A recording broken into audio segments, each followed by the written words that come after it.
Welcome back to the Indy Sooner and the JP and Trav show. It's your boy JP and the homie Trav. Trav, how you feeling? Feeling great. Feeling great. Not, A lot of not, cool, lot of cool stuff going on. A lot of cool stuff going on. I can't wait to share with you guys here in a couple weeks. So, yeah, and I'm excited to have Blake on. yeah, the homie Blake, which some of you guys who tuned in, at least Sunday night, or no, it was Monday, right? Right, Blake? Was it Monday or Sunday? I'm getting my days Not, confused. it was Sunday. It was Sunday night. Me and Blake did a little live stream just about fantasy football, the NFL, and then just kind of his background and whatnot. He has his own podcast, the 405 podcast, where he talks about all sports. So you guys go ahead and give him a follow. But Blake, yeah, how you doing, man? How you feeling? Hey, I'm good, man. I'm excited to talk to you guys. We got some nice stuff to talk about, I guess, right? Yeah, Always. we got a lot to get to as always. And guys in the chat, don't forget, you guys are gonna go over directly around 10 o'clock Central Time, 11 my time, to Travis's Space OU Rumors and News. He already has some guests lined up to get in there with you guys, so that's going to be exciting. Trav, I want to ask you, you had Sam Mays and Dominique Alexander at Trace Barn Grill. Dominic Franks. Dominic Franks. Yeah. One. Yeah. At Trace Barn Grill the other day. Tell us a little bit about that experience, and obviously, if you guys want to go hear more about what happened there, you guys can go listen to that on Sam May's YouTube channel. But maybe just tell us that experience, Trav, and how that was. Yeah, it was really cool, especially for me, selfishly, because Dom and I went to high school together. So, so we were at Union together because when he moved to Tulsa from Oklahoma City, that's when he really started playing football because Oklahoma City is more basketball dominant. All the powerhouses are on the west side, and then Tulsa is more the football powerhouse. So he was always basketball over there, and then he came to the east side of the state and started playing football. He was a phenom, and really hearing his story about how he came up all the way through, Owasso, then Union, then obviously OU, then Atlanta, then Baltimore, and then going to play professional basketball after all that. It was really cool, and it was really, really cool to connect with him again and just sit down and chat and even off the air talk about some certain players and what they liked, what they didn't like, certain coaches, what he liked, what he didn't like. That was really exciting. Really, just any players that played under Venables and Schmitty and those guys. It was really cool. So absolutely, it was a great time. I recommend everybody going and checking it out. Yeah, absolutely. Yeah, it was definitely. When I saw that, I was like, man, I got to tune in. And he's right. It was really good info. I know Sam himself too was just saying that he really enjoyed his time there and talking with Dominique as well. So you guys got to go check that out for sure, for sure. Blake, hey, give us a little bit of a demo on your podcast, the 405 podcast, before we move on. Yeah, so basically, it's just a sports podcast. I say I talk all sports, but I do not watch all sports. But it's just mainly like basketball, football, a little baseball here and there, a lot of fantasy stuff. Around like NFL draft time, I'll do like some mock drafts, some breakdowns of players, stuff like that. So this is a really good time for me right now because it's draft season. But I mainly try to stick to football. That's what everybody loves to talk about. So, yeah, awesome. So real quick, let's dive a little bit into some recruiting news. Obviously, there's a lot to talk about here. You got the end of the 2022 class. You got some 2023 guys as well that are now kind of being talked to. One Jalen Hill that Kel Gundy went and visited. We saw that awesome video of him on the airplane. That was pretty sweet, pretty dope. Also, obviously, Coach Venables going out to wherever he went to. Right, nobody really knows, but on that jet that he put up there. So Coach Venables knows what he's doing as far as working the Twitter game with the fans too. So that's been pretty cool. Trav, what have you heard on the recruiting side, not only obviously 2022, 2023, but even in the transfer portal, which I think everybody is more concerned about now than even the other classes. Yeah. First, I gotta ask, how are you and the missus doing? How's the pregnancy coming along? Everybody in good health there? I want to make sure that people know what's going on in your life. Yeah, thanks, bro. Yeah, so as most of you guys know, my wife is pregnant. We're 28 weeks right now. We had a little bit of a scare over Christmas break. We had to be in the hospital for 2 days. They were worried that she may deliver early, and so thankfully, by the grace of God, laying down and her relaxing helped her cervix to close back up. And so we just kind of been chilling since then. And that was about 4.5 weeks ago. So we're blessed to have gotten this far. So, if y'all believe in the power of prayer, just keep praying for my baby girl. Her name's gonna be Amaya to keep growing. She's a little small right now, not too crazy, but just pray for her, keep going, everything else to go well. But wifey's doing well. She's just bored. She told me to tell you hi as always, and I'm sure she's watching. Yeah, tell her hi as always. I just wanted to make sure that we got to the important stuff first. So, Yeah, good. Well, yeah, OU recruiting, man. Man, it's looking good. I mean, just so exciting getting set up for Junior Day here. Pretty shortly. I think that's 10 days from now, if I got my dates right. 10 days from now, got some great visitors lined up for the Junior Day. Those 2023 guys coming in. We've seen that a couple of 5-stars are going to be making their way to Oklahoma for visits. Most notably, Anthony Hill, number 1 linebacker in the 2023 class. I believe he's from Denton. I could be wrong, but I believe he's from Denton. He's old teammate of Billy Bowman, I believe. So look for us to continue those connections, and hopefully Billy has a great year and he can, I don't know, lend a helping hand in that recruitment. Because you see what type of personality Billy is, how much he's loved by his team, and everything like that. Those are the type of guys that can influence recruiting with guys that they know. So really, the transfers is who everybody wants to talk about. We're talking about. We missed on a couple that we really wanted. Of course, the Drew Sanders of the world being probably the most wanted that we missed out on, unfortunately. But Arkansas is doing a good job over there. They're bringing in a lot of good transfers. They're bringing in a lot of good recruits. Sam Pittman's going to be a force to be reckoned with. Yeah. There's no doubt. There's no doubt about that. So, but we landed 3 corners. Keep in mind we're losing. Pat Fields played every single snap. It felt like this year he led the team in defensive snaps. When you lose a starter like that, and then you lose Delarian Turner-Yell, all of a sudden a lot of snaps open up. And when you look at what Venables likes to do with his defense, he doesn't rotate nearly as much as Grinch did. Grinch, you'd be looking at it on 3rd and 1, and it would look like hockey line changes. He'd take Perrion, Redmond, Thomas, Benito. He'd take them all out and put in all freshmen, sophomore, whoever. And I'm like, what is going on here? That being said, it got guys like Ethan Downs a little more work. Some Jordan Kelly in there, Isaiah Coe, Josh Ellison.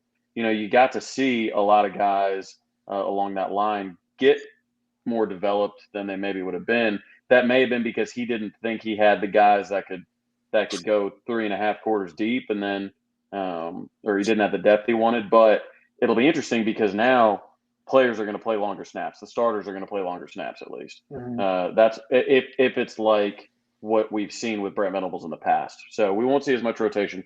So getting that kind of depth, I do think that Trey Morrison is lined up probably to start at safety.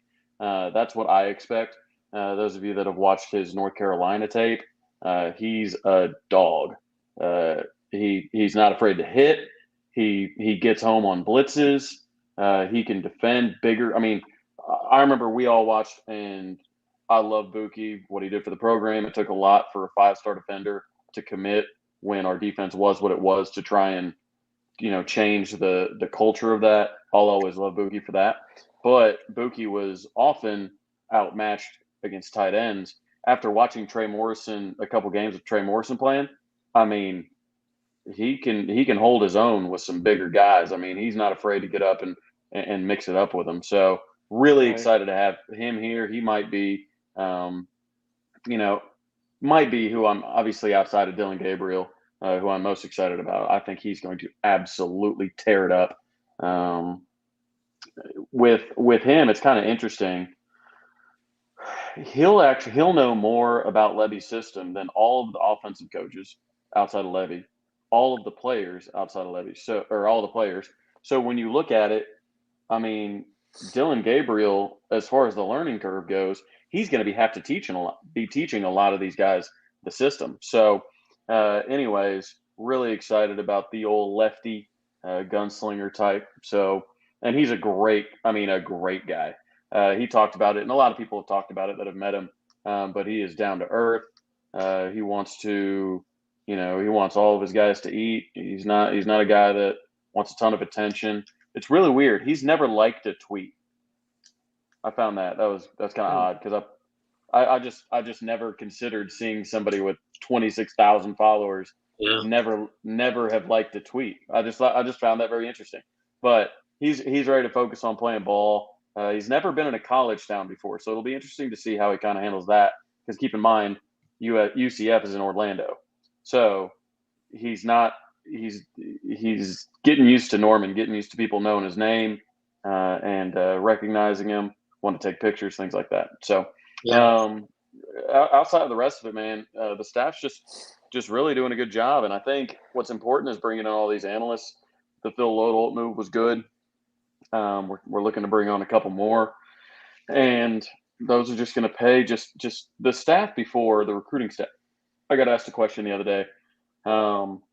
What's Drew Hill's role going to be if he's even still there anymore? And I was asked that, and it was interesting because we were operating previously with a very small recruiting staff. You basically had Annie, who was on campus recruiting, associate athletic director.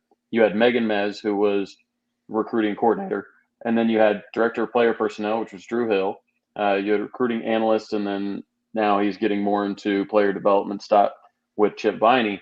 But that's about it. You had some like GAs and stuff like that would help. You would have people volunteer.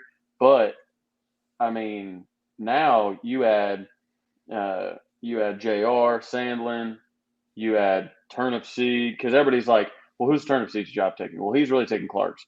And then we just hired Lee from Florida. And the word on her, everybody loves her.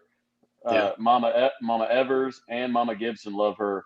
And Gentry told me, he's like, man, I'm so excited that you came from Florida. Like, she's great. Like, she was there ready me to check in. Like, when I got off the plane, like, she was there. Like, she knows her stuff. So anyways, that's going to be a great hire. But then we keep hiring and nobody's taking anybody's jobs outside of the Clark and Annie. And people are like, well, then Drew must be gone. No, Drew's not gone. Drew's still there, and Drew has been described to me as OU's secret weapon in recruiting because he's the best in the business of what he does, especially thinking of these other programs that have 15 people on recruiting staffs. Mm-hmm. He's doing all that work, and then he's the guy that's in charge of getting them all kind of lined out draft-wise. Like when it comes to, hey, where am I going to go? It's his office that has the big spreadsheet on the TV, and he's got everybody lined up to where, okay, you're going to go in this, like you're projected in this round. These are the teams that might be interested in you based on what we know from their draft needs. These are who talking and everything like that. So, anyways, Drew's that dude. He's going to continue to be that dude, and I'm just glad he's got a little bit of help now and some elite help. So, just exciting times. I mean, you get a guy like Todd Bates, who was Rivals Recruiter of the Year a couple of years ago. Pair him with Venables, who everybody who's ever met him loves. Pair him with Drew Hill. I mean, Lee, Chip. I mean, I'm over the moon about what specifically the 2023 class could be, because I think we're going to see an immediate impact specifically in the defensive front seven when it comes to because before it was like, Brian Odom is a heck of a linebacker coach. I don't want to take anything away from him. He is a fantastic linebacker coach. Venables is different. Venables has national title rings. He's been in 8 of the last 21 national titles. our defensive staff, and this is what I brought up on Sam's podcast. I think this is really important. Our defensive staff previously combined for 0 national title appearances. Our new defensive staff combines for 13 national title experiences and multiple rings. I think that's important because, when you've done it before, you know what it looks like. And that's why when Jalen was here, we talked how important his leadership was. And we were bringing him in from Alabama to kind of set the tone, correct the culture. And he said things like, hey, like after wins, he's like, it's not good enough. We're not close enough. Like, because he knows what it looks like. So not having a single coach on the staff, on the defensive side at least, that has a national championship, even appearance, that they don't know what it looks like. They don't know what a national title type of defense looks like because they've never coached one. They've never been on a staff for one. So when you have 13 national title appearances on one side of the ball, you can say, okay, well, they're going to know what it looks like. They can look at it and say, okay, that's not good enough. I know it's not good enough because I know what good enough looks like. So anyway, super excited. So yeah, for sure. Blake, did you have something, bro? No, I think he hit on a lot of good stuff. Obviously, people are going to talk about, the hires of, Jeff Lebby, stuff like that. But I feel like the most important one was Bates, right? I mean, that's like where we struggled a majority of our time was on that defensive line. We went speed and we kind of went away from just the strength and agility and just went with like speed and like rushing and stuff like that.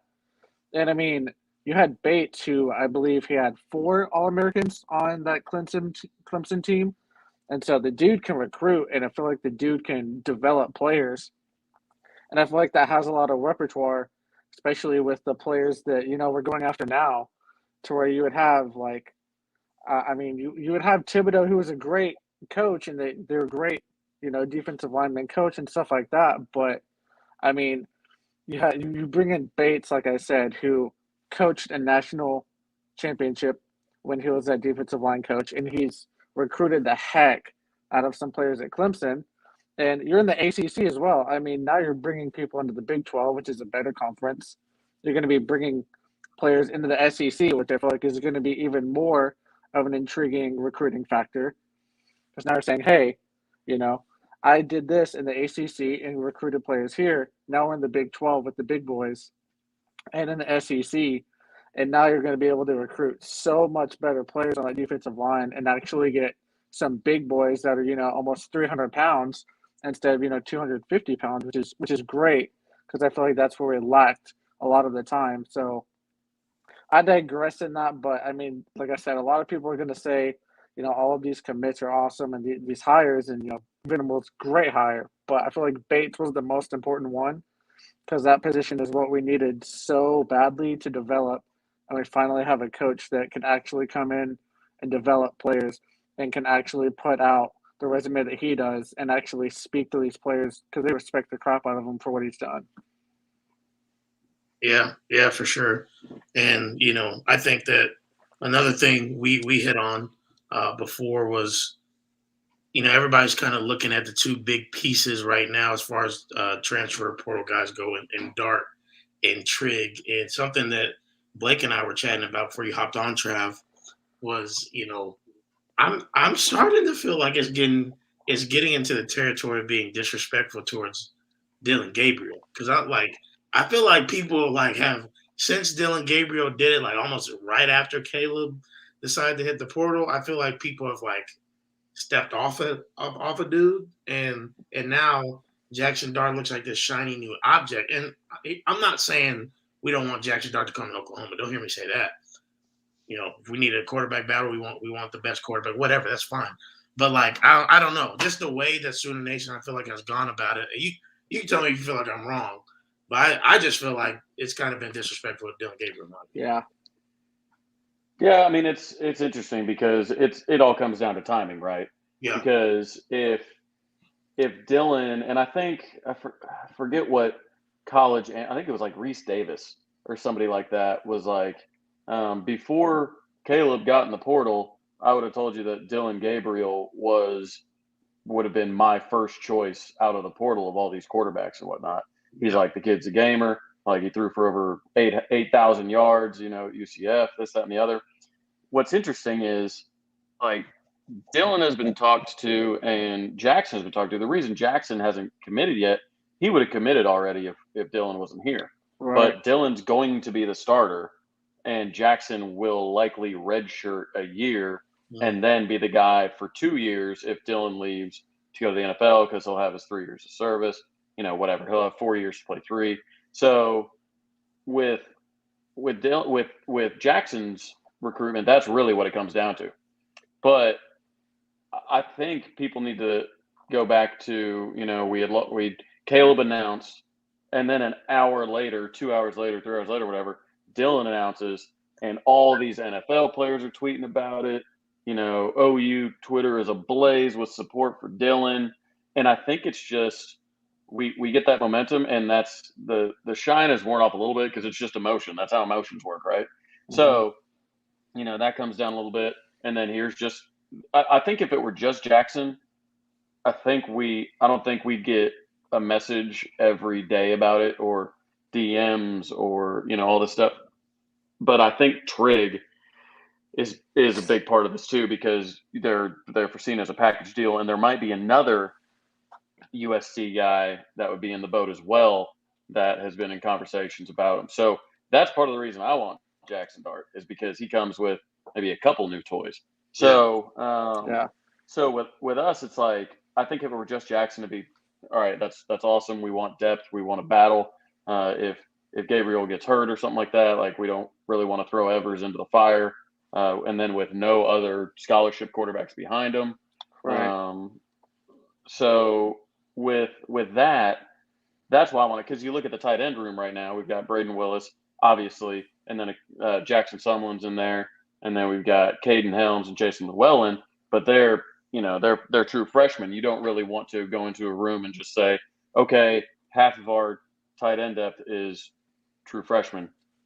You're like, oh, that's probably not good at a position like that. So, you know, with Trig coming over, that would be amazing. And that's honestly, as crazy as it sounds, that's kind of my excitement level is more on that. So, yeah, no, I completely agree. And I mean, sounds like Trig has been high in Oklahoma for a while.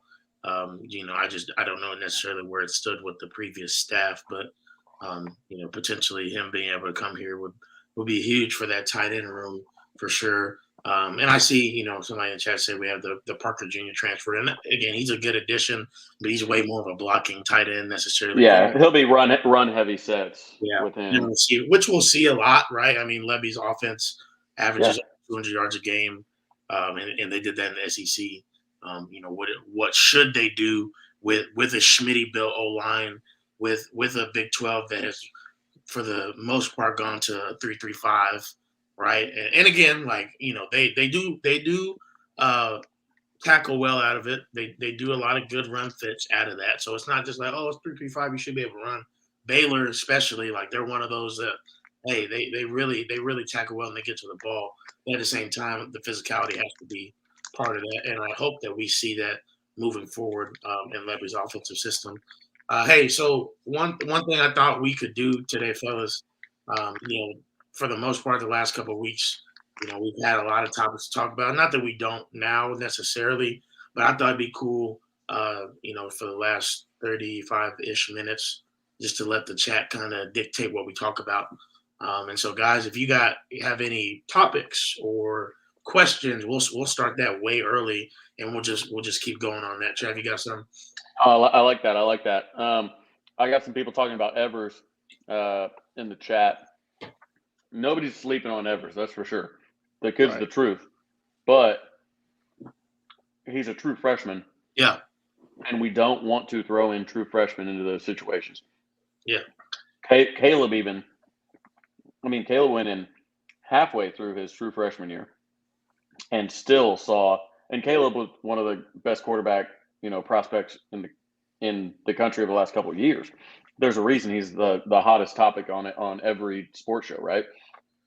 So when it comes to Caleb getting halfway through the season and then struggling against Kansas, struggling against Baylor, struggling against Oklahoma State. I realize those two have great defenses, but I mean, Caleb definitely had his true freshman struggles.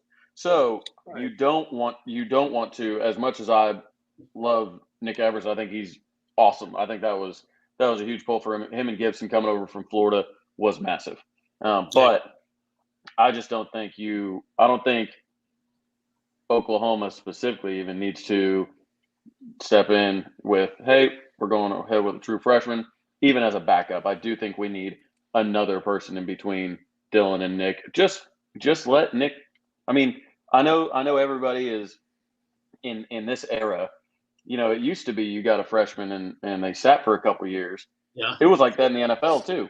You Yeah. draft a guy, he sits a couple years, develops him, but now it's just we're in the information age, man. You get somebody, I want to see him on the field. That's like somebody tweeted out, you know, the forgotten Sooner talking about Clayton Smith.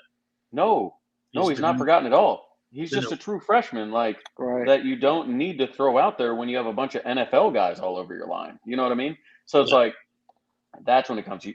It's okay to sit a talented freshman, let them learn first year under Levy's system. The whole team's their first year under Levy's system. Let them learn a little bit.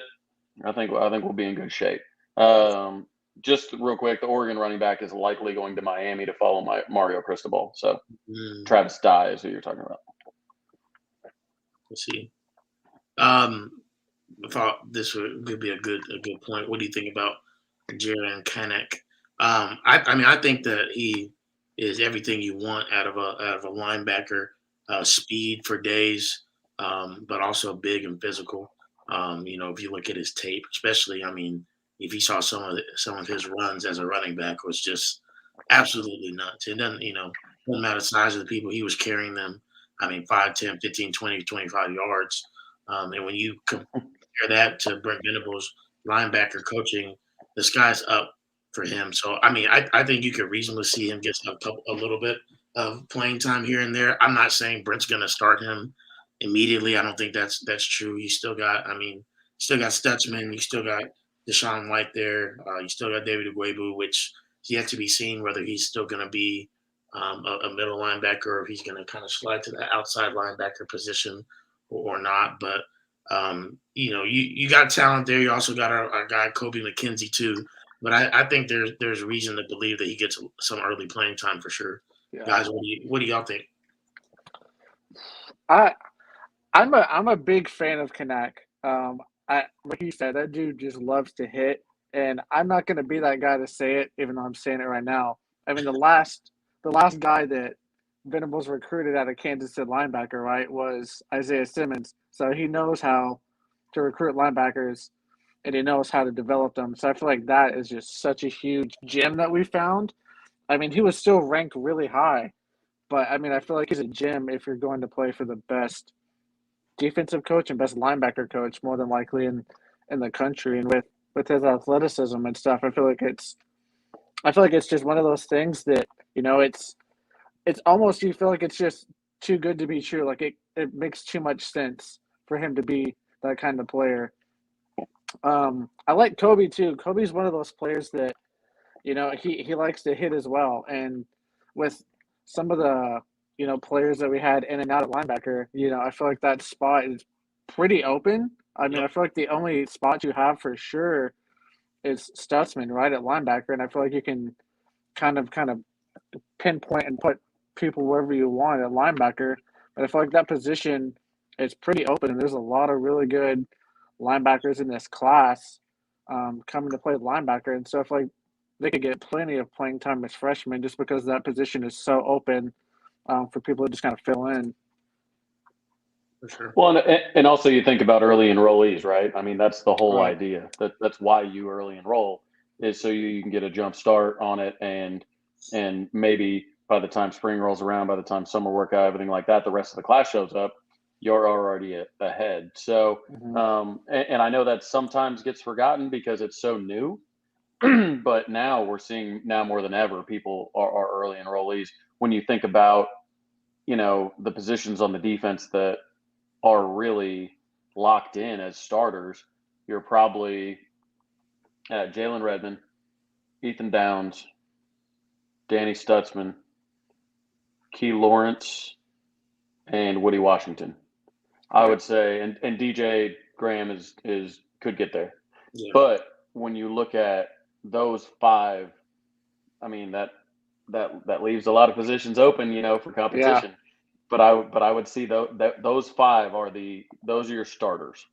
So so I think again Kobe. I mean he's coming in at I think 235, 238. I think what he weighed in at, and Yeah. Connect his 247 profile has him at 210. He's all the way up to 226 was what he weighed in at. I mean, and it's all you look at his Instagram, it's all muscle. Like he's putting on Right. muscle. This is not that he got lazy, got lazy over the off season, the last month over the holidays, and started slamming mashed potatoes and gravy at the holidays. This wasn't that situation. This guy put on muscle. So having those guys, Kobe, and you look at Kip Lewis and these guys. I mean, Kip Lewis is a big dude too, and he was actually, I believe, he was the first one that Venables went to see in OU gear. If I remember correctly, Yeah. I remember a picture of them standing in the hallway by the lockers, and him and Kip standing there, and it was cool. So it's clear that Venables likes him a lot too. Venables, he's a linebacker guy, so he's gonna take care of our linebackers, no doubt. So, just a quick, I saw you forgot Billy. Billy is not locked in as a starter on the defense. I would say I think he definitely can compete for nickel. I would like to see him in the return game personally. He's a playmaker, needs to get the ball in his hands. I think you even saw it in the bowl game. We started to actually return kicks, which was nice, return punts, which was nice. So hopefully that's another outlet that we can use a guy like Billy Bowman on to really showcase his talents. So there's a good segue just straight from that. I know you probably mentioned it a little bit there, Travis, but starting secondary for me, I probably am agreeing with Travis on what he said earlier. I think Trey Morrison's brought in to be a guy that you can plug and play immediately as a 4-year starter from North Carolina. Seems like he's going to maybe be that safety position, maybe that nickel position as well. I think Key Lawrence potentially is going to be also a starter at the strong safety position, a la Tony Jefferson, circa 2011, if you guys remember the type of year he had then, which still don't know how he went undrafted. Then you also have Woody Washington definitely is a shoe-in to start at the corner position. The other corner position, though, for all intents and purposes, I mean, that thing's up for grabs. And, you bring in the other two corners from Wyoming and Louisville, and Kenny Walker and C.J. Colden.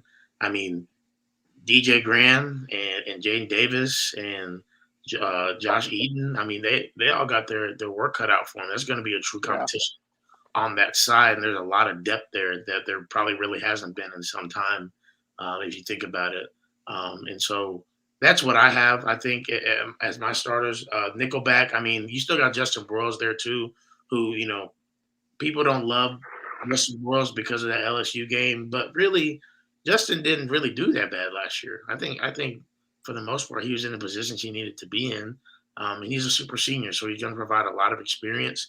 And he's a physical guy that's going to want to do the right thing. So we'll see. We'll see what happens with him. But again, I think the secondary is, I don't want to say as deep talent-wise necessarily, but just from a depth perspective in general, I think it's some of the most depth that we've seen in a minute, that we're going to have some actual competition at some of these spots. Absolutely. I'm kind of with you too. I feel like those three cornerbacks that came in, I feel like if they learn the system really well, like I feel like Walker, for instance, I mean, just his length alone, I feel like you can just kind of find a role for him, because you need somebody out there with the length that he has. I think he's like 6'2" or 6'3". I could be wrong, but we need lengthy guys out there. And I read something that said Louisville kind of didn't want to play him for the bowl game, right? Because they wanted to hold off his redshirt year. Redshirt, so that's saying a lot about him and how they felt about him. And so I feel like he's a guy that could really come in and with the background that he has of his size and we can get him bulked up. Hopefully Schmidt can get him bulked up, but I feel like that size alone, you can just kind of pinpoint him and kind of put him wherever you want, and hopefully just kind of not throw him in the fire, but I mean we need just lengthy guys out there because I mean we get mossed all the time now. It feels like and beat deep, so I feel like you just need those lengthy guys, and I think he's one that you can kind of make into like a really good cornerback if he learns the system really well. Yeah, and you guys touched on all the names, so I'm just gonna go philosophy a little bit, try and mix it up. I agree with what you guys say. Just quickly, I think it's Morrison, Lawrence, Graham, and Washington as the starters in the back four mainly. With that being said, I think that you got guys again like Broyles coming back. You got guys that are already on the team, and we have to keep in mind they are now operating under better coaches with a better strength and conditioning program. Have to keep in mind they're with strength and conditioning coach year round. They're with Schmidt the whole time. Their coaches are off. I mean, where are the coaches right now? They're not coaching the players. They're off recruiting, right? And then when they get back, they're game plan and they're doing this, that, and the other. I mean, it's really a situation where I think we're about to see some guys that maybe weren't great under the last system that might just be breaking our neck this year going, wait a minute, is that the same guy? Yeah. No, there's a different guy wearing that jersey because I never saw that in the past. Yeah, Jordan Mooks is one of those guys. Like he was such a raw talent, but I mean just guys that didn't get developed by Wiley, didn't get developed by Roy Manning. Yep. All of a sudden now you've got Valai, who it has, according to the 918 guys, a la Micah Tease and Gentry Williams, they're very happy with the hire. And you got that, and now you got Schmitty running into Venables' defense. I mean, if you just take the three, Wiley, Grinch, Manning, and put them up against Schmitty, Venables, and Valai, I mean, the development and the just the physicality of it will be completely different. Right. So that's what I'm excited about. Again, guys, I mean, everybody's in the comments. We got Mooks, we got Bryson Washington, Joshua Eaton's back there, Broyles is coming back, and then you've got J-Ro coming in, who's a freak. I mean, he's got true Olympic speed. Him and Gentry are blazing fast, like 10-3, 10-2, or like 100-meter junior, like Olympic style runners. Like RSJ didn't give up a single catch at the All-American game. He really came on strong late. He's a big physical dude. I've seen him lay the wood to a lot of dudes. We're just going to have and especially with the three guys coming in, man, we should be in good shape back there. So, yeah, Monty, I feel you on Josh Eaton. Isn't it crazy though that a couple of years ago we were dying for like all of these secondary players to come to OU, and now it's like that feels like that's our deepest position that we have right now on the roster, and it's just kind of crazy how it's kind of been almost a full turn to where it used to be wide receiver was always our deepest position. We always had those 4 and 5 stars, and now it feels like one thing we could say is the competition at cornerback. It's probably going to be the one to watch out for, just because there's so many people who can get in on the secondary. Yeah, no, I'm really excited about it. Like I said, the development aspect of it is going to be night and day compared to what we got used to. There's just so many names. I mean, even Jeremiah Cordell. I mean, who obviously was hurt. Yeah. That's somebody that we were all excited for a couple of years ago. That honestly, we looked at breakout year this year, but he just got hurt, and so we really didn't see maybe what he could be doing. I think. Well, I wanted to get one question up here that was talking about the offensive side of the ball. See if I can put it up here. Essentially, it was, who do you think the starters are going to be for receivers on offense? I thought that was a good flip, just the other side of the ball. Go ahead, Blake. I feel like obviously Mims is a given. I feel like if Farouk stays, we saw shades of what he could do in the Alamo Bowl. So I Yeah. feel like a lot of people are really high on him now. I feel like he could be our number two if he learns the system really well that we're going into. Because a lot of people were high on him out of the Alamo Bowl. I'm really excited for Jaden Gibson as well, just because it's been quite a while since we've had a dude of his size and length. Because like I said, we're used to getting mossed on all the time in the end zone, and now we kind of have a receiver who you can just kind of throw it up to and go get it.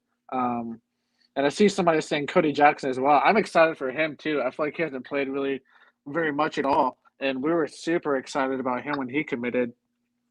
So I feel like our wide receivers are still, we have a lot of really good players who really didn't get that much playing time last year, just because we had, the Hazelwood, the Mims, the Weiss at times, Stoops, obviously. And so now we finally get to see those players that, have just been sitting on that depth chart finally take a step forward. And I'm super excited. I think that, like I said, probably Mims, super excited for Farouk. Cody Jackson would probably be up there as well. And I think, like I said, Jaden Gibson, I think he gets some playing time as well just because of his length alone in the end zone. Yeah. JP, what you think? I would probably go Mims for sure. Definitely Mims. I think if Weiss has a good camp, Weiss could be opposite of him unless you put Mims in the slot potentially. And then, you could potentially think of a Trayvon West on the other side. And obviously you have Drake Stoops back there in the slot too. I'm just thinking of names at this point. I think if you go 3 receiver set, you have Mims, Weiss or Farouk, maybe Farouk at this point, depending on how Weiss does in camp. And then you also have West on the other side, and then Mims on the slot. So that's how I would put it out there. But again, we do have a lot of talent. You still got Cody Jackson, like we talked about. You still got Jaden Gibson coming in. I mentioned Drake Stoops, that's back there as well. There's one other one I'm missing that I feel is significant, but I can't think of it right now. You said Brian Darby. No, Darby. Darby's another one. Mm. Darby's another one for sure. That's definitely going to get some playing time. So, I mean, we still have plenty of talent. I mean, we're Oklahoma. We're always going to have talent at the wide receiver position. And I think something that, you heard Troy Aikman talk about over the weekend of how, like, why did the Dallas Cowboys not use CeeDee Lamb specifically against what the coverage was? And I think he said that was a great quote. That was a great quote. Yeah, I love this that. epidemic of, like, people are just trying to, do it all about scheme rather than just, like, running the route tree. Like, if your guy is 7 yards off, do a 3-yard hitch, give it to your playmaker, let him go. And I think, I'm tying that into us because I think sometimes we always saw Riley get too smart for his own good instead of just taking what was there. And sometimes it can bite him in the butt. It's not that he's not an offensive, genius as far as scheming things up. I think we all see that even in our upsetness, we can still say that. But sometimes he did too much. And I think with Lebby, it's a situation where I think he's going to take what the defense gets because he's worried about how can we go up tempo, how can we go down, what's the right play to do rather than are we scheming guys open necessarily, if that makes sense. That he's going to look at that, make the right adjustments, not smell himself too much. So I'm looking forward to that for our wide receivers to get their opportunities. Yeah. Again, I think we've named everybody in the wide receiver room. There's no doubt about that. But when it comes to I want to touch on that point because, JP, you made a great point about scheming. The thing with scheming people open is you can scheme anybody open. If you call the right play and Cody Jackson is standing there or Brian Darby or Trayvon West, they all will do the exact same thing. They'll hit the scheme. They'll be open, whatever, right? Where you really start to separate yourself is when you just run a quick out and say, hey, you're one-on-one with that man. Beat him. Like, it's with Lebby's style, it lends itself to guys separating themselves more easily because it's not a generic okay, we're going to scheme this. Whoever's in this position is going to be open because that's the way the scheme works. It's going to be, hey, if you're good enough, you'll be open all the time and we'll get the ball to you. So I think that's going to lend itself to kind of the drum I've been beating for weeks now. I mean, this was in the early days of the JP and Trav show when we had 13 people watching. Yep. Talking about the distribution of passes. Yep. In Oklahoma's offense drives me nuts. That the highest reception total of any receiver was 38 this year. I mean, in Levy's offense, somebody got 75 catches last year. Yeah. It's you need your top guys. And Ohio State went from like 75 was their third most, like 80-ish, and then 90-ish, and then their fourth was 12 because you had those top three guys, and they separated themselves as top three guys. So that's why I'm excited about getting into Levy's system and actually like, hey, like if you're that dude, we'll get you the ball as much as possible. And that's why I think a guy like Marvin Mims has every reason to be so excited this year. Same as a guy like Theo Weiss, former 5-star. I mean, I remember the Baylor game when he was a freshman, and just that hard step and guys that go flying by. He has so many moves, and he's strong in the open space. So that's a guy where I see, you'd start talking about not necessarily like, I'm not going to compare anybody to CeeDee Lamb. That's sacrilege around these parts, but that's a guy you can throw it to the outside and let Theo just manhandle the dude. Yeah. Jaden was a lot the same way, but Jaden would get personal with it and slam a guy's head into the ground, and he'd only pick up a couple yards, but it felt good. So, anyways, really, really excited about the change in scheme or change in offense, which I think will allow the cream to rise to the top with this wide receiver class. Yeah, and you have to think Mims is probably going to have you think he's going to have a breakout year, right? With the way that Levy runs his offense. I mean, we saw Mims just have an insanely good freshman season. And then he just kind of took a step back this past season just because the offense just wasn't clicking at all. And so I'm excited for that specifically because, like you said, Levy is perfectly fine with giving a dude 70, 75, receptions a season. And I feel like Mims is one of those guys that could easily just constantly get that every single year. And I'm excited for that because I was super excited for that freshman year that he had. And then we all were assuming that, he's going to have an insane sophomore season now that his freshman year broke out. Yeah, he's already an All-American. Yeah. And now we're super excited because we see the offense that we're getting. And now we're like, oh, man, we have a player like Mims now in this offense. Man, I'm excited to see what he does now. And so I think that's just super exciting for him specifically. And it makes recruiting easier. I mean, when you see a guy, imagine if Mims gets, let's just say 75 catches this year. If Mims gets 75 catches this year, he's going to have plenty of touchdowns to go with it, and that man's going to get drafted. Yep. And the more guys, and it will be an obvious change, right? It'll be, hey, this was the same player that played at Lincoln Riley in 2021, and he had 30 catches or whatever. But we get you the ball, we feed you because the cream rose to the top, and that's how you recruit guys. And you can literally just put on the film, say, hey, this is what he was doing before, this is what we're doing. So do you want to play in this new system, or do you want to go out, because we're going to be recruiting against Lincoln Riley for the top guys, let's be honest.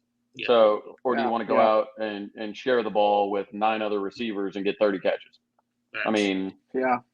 That's pretty simple. I think this question is a good one. It's a good one for us to chew on. Starting 7, I think it means 5, but how many? my guy, Dr. Newkirk Bishop. How many guys you got starting? That offensive line's a run heavy, man. You come on, Bishop. You're picking up that 1 yard, bro. But no, I think that. Who do you guys feel like has cemented themselves as a starter next year on the offensive line? Because in my opinion, the only person I can think of is Murray. Murray and Rame. I would say Rame as well. Yeah, Rame and Murray. Other than that, it seems like I said. Open but season. This is what's so exciting, man. It's Biedenbow gets Schmitty back. Yeah, and Biedenbow was, not a big fan of Wiley because he made his offensive linemen look good with their shirts off, man. I mean, it's just you need them to look like offensive linemen again Yes. because Bill Bedenbaugh didn't forget how to coach line. Like it's just simple. Like it Right. just didn't happen. And you put a guy like Bray Walker through Schmitty season, and you might see that 5-star status start to shine because word around town was that he was more the Wiley type. Then when he went in the portal, he didn't have any tape. So it's like, well, you need to get back and earn your keep. So he came back and that the guy was a 5-star for a reason, and he's absolutely massive. So Yeah. there's no reason that with Schmitty can't that he can't develop a little bit more. So I'm really excited about that. I wouldn't be surprised to see I'm not going to butcher his name, the kid from Cal. I'm kind of curious to see if he starts because I was watching some of his tape and that dude's a pretty good blocker as well. Okay, So so I think that he's one guy that we could for sure plug in. And like I said, we don't know, which is the fun of it because we're still out recruiting 5-star linemen in this 2022 class. And I'm not saying that they're going to start, but I mean, if they're really good, I'm not saying that they're not going to have any say in who's starting at all on that offensive line. Because I think the Devin Campbell, if we get him, I'm not saying we will, but I feel like his potential and just the player he is, I would not be surprised to see 1 or 2 freshmen start, like a Jake Taylor or something like that. And like I said, I could completely be wrong, but that position, that whole line is just so up for grabs that I feel like this class is one of those classes where we could just kind of pull somebody out from either the freshman class we got or pull somebody out of the transfer portal class we got and just kind of throw them in there and just kind of see what clicks. And I think that's what would happen if I'm mistaken. But Yeah. Yeah, Matauer, especially, he's a smart kid. When you play at Cal, you're smart. I talked to Sam Mays about it. He wants to move him to center. He's like, you got to be smart to play center. He's like, I want to move Rame to the outside, and he was already all conference. Who do you want to move to center? Matauer, Matauer. Mm-hmm. So he's like, move him to center. But Sam was like, man, there was nothing more fun than playing guard and getting to go use your athleticism and just maul people, whether you're pulling, whether you're getting to the second level. And I think moving Rame out, because, I mean, you saw him tweet about helping somebody this summer with baling hay and all that. Like, this boy is country strong, and he's wildly athletic. I mean, he was legging out triples, stand-up triples for the baseball team at Broken Arrow. This dude is athletic. So you give him an opportunity as opposed to staying, in the middle of the line, anchoring that. Let him get out to the second level and let him put somebody in the ground. I think Matauer moving to the inside, at the center position, kick Rame out to a guard position. You might, I don't know, you might have something there. What do y'all think on Bird? Because I feel like he's intriguing, being under Schmitty, but I feel like we haven't really heard of anything about Savion Bird at all. I mean, all good things. I mean, the players seem to think that he's got a bright future because anytime we're talking offensive line, I'll get a message or whatever and be like, man, my guy Savion, man, don't sleep. Like, I'm not trying to, man. There's a lot of linemen, man. Yeah. There are. No, I agree. I heard that through the season too. Even like Trav said, we were in our early days of the JP and Trav shows, and we talked about a decent amount of time was obviously because the offensive line was not performing well, and so we talked about who are guys that maybe can come in and have impacts, not even necessarily this year, but moving forward. And Savion was a name that came up quite a bit, and so you already had him tracking that way with Wiley. And so then you get him Bedenbaugh, and you hope that he just continues to grow and continues to become somebody that is going to be able to make an impact sooner rather than later. Yeah. Yeah, absolutely. All right, JP, what's the next question you got pulling from the hat? Let's see here.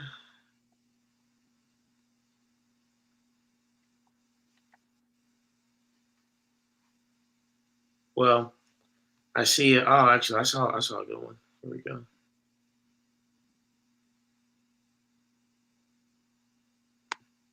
Okay.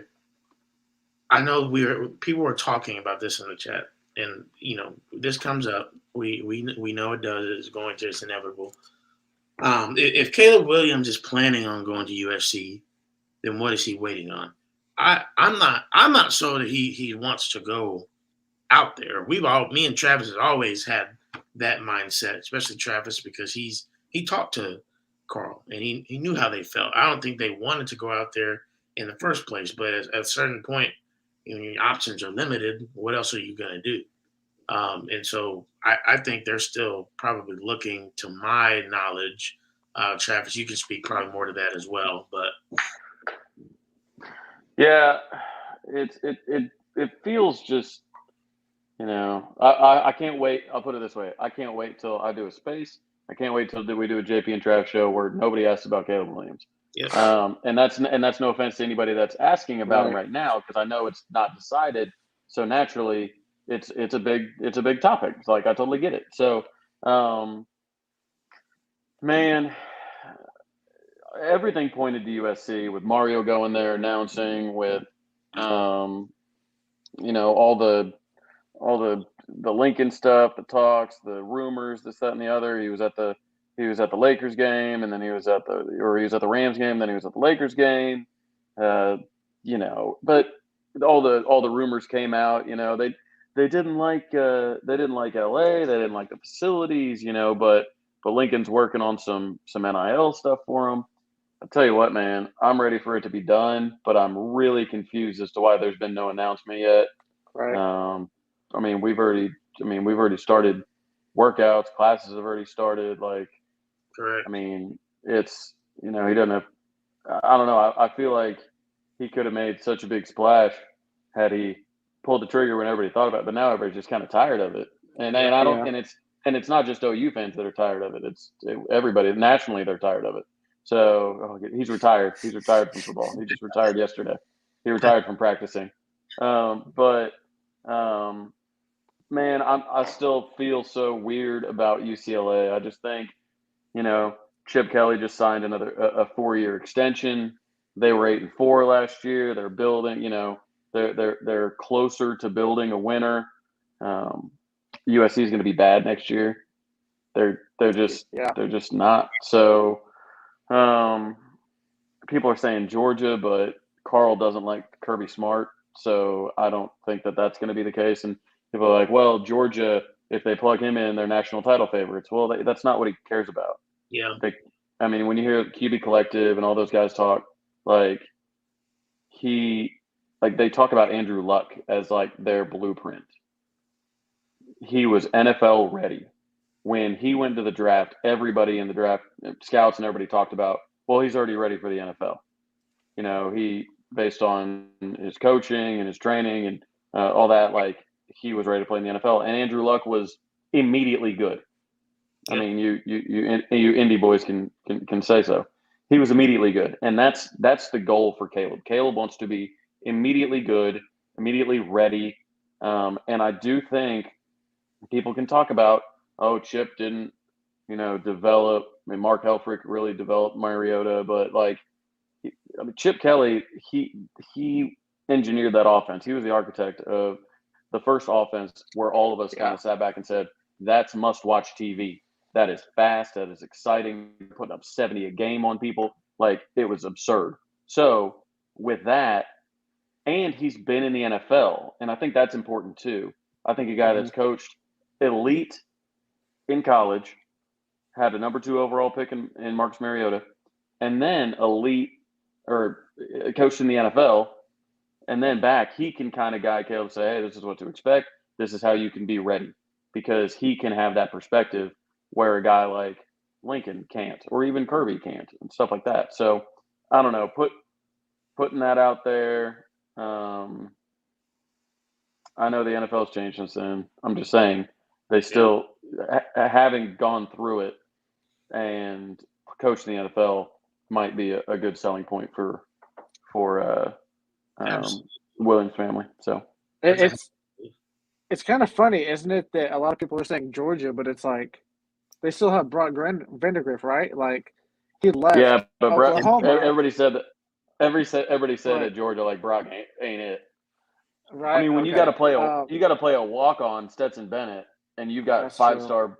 I mean, could you imagine us playing like? And Ralph can spin it. I'm a big Ralph Rucker guy, so I Right. don't want anybody saying I'm Mhm. not. But could you imagine if Spencer got benched and Ralph Rucker ran out there instead of Caleb Williams? Right. That would be I mean, nuts. I that's not even you can't even process that in your mind right now, right. right? But I that's I exactly kind of what they did in feel Georgia. I kind of feel weird with you too. I told JP I was like, for some reason it just I feel like it's UCLA, but just because USC just doesn't have an offensive line at all, so he's just gonna get he has all these playmakers over there, but he's not gonna have time to give them the ball because they don't have a good offensive line. Um, I saw people saying Wisconsin as well. That's interesting. He would never go there, I don't think, but Wisconsin's just one of those teams that always has such a great defense that like they're a quarterback away from just being a pretty good team, I think, because they're just solely built on that defense. But I Yeah, I just like don't I think they care that much about team success. Yeah. I think they right, care way more about what can I get out of the quarterback experience Yeah. and then go to the NFL. I don't think he if he cared that much about team success, he'd just go to Georgia. That's Yeah. what he'd do. right, Yeah. right. All right, y'all. Well, Trav, we're gonna let I'm you get back here I'm done. We'll get your space. yeah, I got to get started. And me and Blake, if you want to stay back for about another 5 minutes, we'll continue to answer some questions. Sounds So good. we normally do. But hey, go ahead. Some of y'all go ahead and head out and go to Trav's Twitter space, OU Rumors and News. He's gonna be starting that up here soon. If you want to stay back with us for a couple five or so minutes, Blake and I will continue to answer some of your guys' questions, and then we'll probably head over there as well here in a couple of minutes. So Trav, you got anything you want to say to good people before you head out, dog? No, appreciate you having me on as always. This has been a lot of fun every Wednesday night. Gives me something to look forward to after if I got a case of the Mondays or something like that. So tell your beautiful bride that I'm thinking about her and hope everything goes well with your baby girl. Before you head out, are we still confirmed for our guest next Wednesday? Yes, there was a media lock. I'll have to ask him about it, but I haven't heard anything otherwise. Okay. All right. Well, y'all stay tuned for that. Next Wednesday, we got a big time guest coming in. I'll plug it on Twitter next week, but stay tuned for that. Trav, good seeing you, bro. As always, appreciate you. Dog. Hey, thanks, man. Blake, appreciate you being out here with us. Yes, sir. Always. All right, later. All right, bro. Peace. All right. So we'll stay here for a couple 5-10 more minutes. What questions do you guys have? Again, continue to make it OU football related. It can also be personal if you want it to be. We're here for the people. So Yes, y'all sir. continue to ask some questions. And we can talk about some of these subjects too. Did he really? Did you see this? There's no way. I don't think so. Let's see. Look I that don't up. think that's true, right? Look that up. Fact checking. Let's see.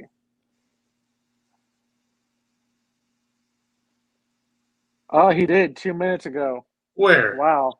USC. Wow. He just posted it on Twitter 2 minutes ago. Oh, he gonna Wow. Wow. get roasted. Oh yeah. He's put. If I were. Oh yeah. He put on. Only people he mentioned can reply. That's probably smart on his part, to be honest. Wow. You see. I really don't think OU fans would have went after him as much as they did if his dad wouldn't have tweeted out about the OU coaches. About Roy. Yeah, I think people would have been sad about it, and stuff like that. Sure, he's going to Lincoln, but when your dad says something like that, and then you go to those coaches, it just I don't know, it just kind of has like an eerie feeling. Yeah, I agree. Man, well, That's nuts. Yeah. Pac-12 is about to put up 50 points on our boys, so we better be ready. They did. Yes, they did. Yeah. And you know what? Hey, go ahead, man. Go ahead and go back to that. Well, you know, they got the other cornerbacks coach out there too. Dante, I can't remember his Dante something, but that's true. At least Roy Manning isn't coaching DBs, so maybe he'll have a better shot at it. But Yeah, a better shot, but still, just wow. Crazy.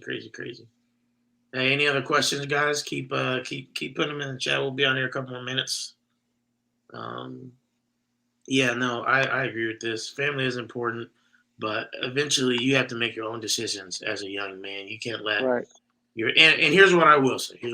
So like, for example, the decisions Blake and I make in our adult lives, like I do feel like we got more autonomy in that because we're not D1 athletes that have potentially their families' hopes and dreams riding on their decision, on their if they get to the league or not. You have to put that in perspective too, right? Because the average person, like we may have more autonomy. Like, yeah, our parents want us to do something, but I'm grown now. I can decide to, leave Arkansas, even though we moved there, come back up to Indiana because a lot of my friends are here and go to college up here. Same thing for Blake. He went to college here in Huntington for a couple of years, from where he was from. Like we got to make those decisions because we wanted to make them. But some of these kids, like their families are literally depending on them to make it to the league and create generational wealth. So that, again, I still agree. Hear me say that. I agree that, hey, you know what? Like the kids need to make the decision, but just understand that there's a lot riding on it. You know what I mean? Yeah. And I feel like when you're in the portal, you kind of, I mean, even if the coaches you had weren't the best, I feel like going where it's comfortable and you already know everybody's just so much easier, I feel like. Yeah. And so as much as as much as seeing that and just kind of, it's not a stab to the heart, but it's like, oh wow, okay. But I mean, it makes sense because I'm curious to see how many people actually offered him besides USC, because USC, they were probably chatting before he even decommitted or went to the portal, but that's for another day. But I'm just curious to see who all offered him because I feel like there are better places he could have went out there besides USC. Yeah. But I mean, like you said, I mean, they got to make their own decisions, and so I mean, I hope he chose the right one. But I mean, I guess we'll see. I agree. I mean, it is what it is at this point. Here's a question for us: Dart or Gabriel? I mean, I think Dart you could say has maybe more upside, but I think Gabriel right now is the guy, especially because he knows Lebby's system already, and he's proven to do it at a high level. Right? I mean, people look at you look at Kenny Pickett, you look at Grayson McCall, you look at Mackenzie Milton. Some of these guys are like people salivate over at smaller colleges. Like just because you're at a smaller mid-major D1 does not mean, or a group of five, D1 doesn't mean you won't be able to do the same thing with better athletes, a better offensive line. If you can throw the ball, you can throw a ball. Yeah. Pretty much. So I think that Gabriel is the guy now. Dart, if we did get him, has more upside, in my opinion. I agree with that. I think Dart has a higher ceiling, but I also think he has more of like a floor. Like I feel like he is a player that could also not live up to his potential at all. And I'm not saying that he won't because I think he will. I've seen some of his tape from USC, and that kid is super fun to watch. Yeah. But I feel like when all those expectations are on you, you have a higher floor to where if you mess up, you have so much like way to go down here at the bottom to where Gabriel's already seasoned. He already knows what it's like in a Lebby offense specifically, but he just seems like one of those guys that, I mean, at UCF, I mean, I think I read something he threw for 60 or 70 touchdowns in 2 or 3 seasons. I mean, that's crazy at UCF. Yeah. But it's smart I would I would take Gabriel at the moment just because he's more seasoned for this specific season. But I feel like down the road, Dart's one of those players that if he wants to come to your school, I feel like you're not going to pass that up essentially. For sure. I wanted to get to this. This definitely is more of his dad, Carl. However, Right. This situation is different than a lot of kids. You know, they come from rougher backgrounds or poor situations in the D1 level, and their families are.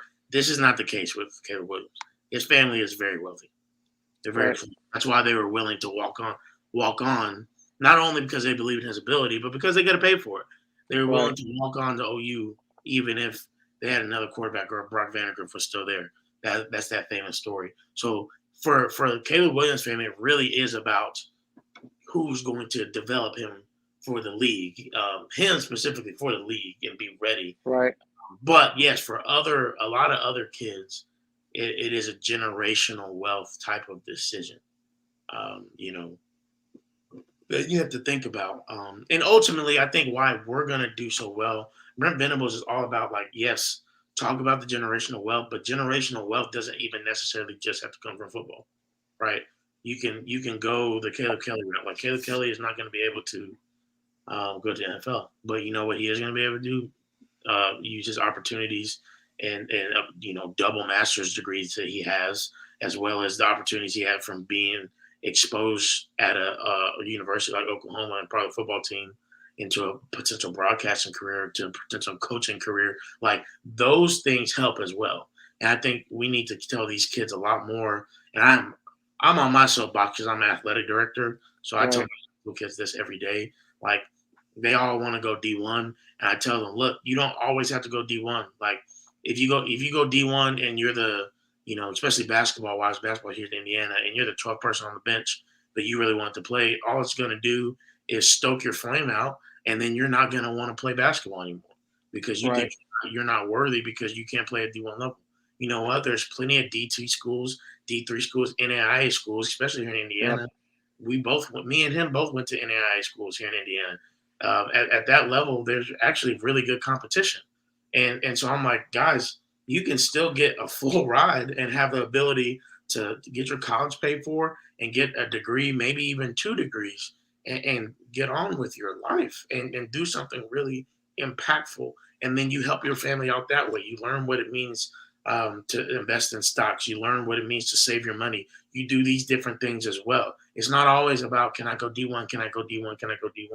It's not always about, can I get to the league? Can I get to the league? Can I get to the league? You have to have some sort of other plan. You have to have a mindset of, okay, if I can't do this, if this doesn't happen because of injury or whatever else may happen in my life, do I have something that I can fall back on that's, maybe not what I wanted, but it eventually may turn into something that was great for me, great for my future family and my family before. Are you always going to be able to take care of your little cousin on 3rd Street that, and pay their rent with the type of money you get there? No. But you know what?